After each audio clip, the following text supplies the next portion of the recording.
தன்னுடைய மகனை அவர் கொல்றாரு. கிருஷ்ணர் காலம், துவாபரா யுகம், நரக சதுர்தசின்னு சொல்றோம். ஸோ நரகாசுரனை வதம் பண்றார் கிருஷ்ண பரமாத்மா.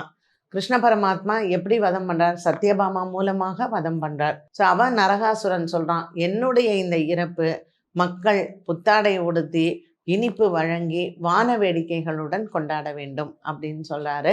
ஸோ அதனுடைய தாற்பயமாக கிருஷ்ண பரமாத்மாவும் என்ன பண்றார்? தன்னுடைய மகனை அவர் கொல்றாரு. அந்த கொலை பாவம் தனக்கு தீரணும்னு எண்ணெய் தேய்ச்சி யமுனை நதியில நீராடுறார். ஸோ நாமளும் நம்மளுடைய பாவங்கள் தீரணும், நமக்கு புண்ணியம் சேரணும்னு எண்ணெய் தேய்த்து குளிக்கக்கூடிய ஒரு பாரம்பரியத்தை நாமளும் ஃபாலோ பண்ண ஆரம்பித்தோம். அதுக்கு பிறகு நம்ம இந்த கலிகாலத்தில் பார்த்திங்கன்னா திருமலை நாயக்கர் மன்னர் காலத்திற்கு பிறகு நம்ம இன்னைக்கு கொண்டாடக்கூடிய தீபாவளியை நம்ம வழக்கத்தில் கொண்டாடுகிறோம். ஸோ ரொம்ப யுகங்களாக பல 1000 வருடங்களாக நம்ம தீபாவளியை கொண்டாட்டத்தில் புத்தாடை, இனிப்பு, பட்டாசு இது 3ம் இல்லாமல் தீபாவளி கிடையவே கிடையாது.